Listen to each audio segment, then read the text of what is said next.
Kas jeigu tavo pomėgiai taptų tavo pajamų šaltiniu?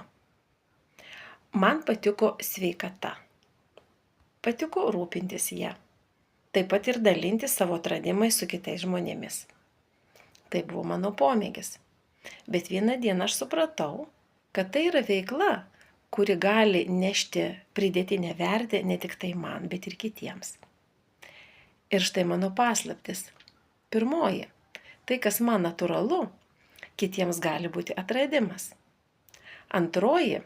Nebūtina keisti viską iš esmės. Galima veikti šalia savo pagrindinės veiklos. Ir trečioji. PM International. Tai leidžia monetizuoti tai, ką myli.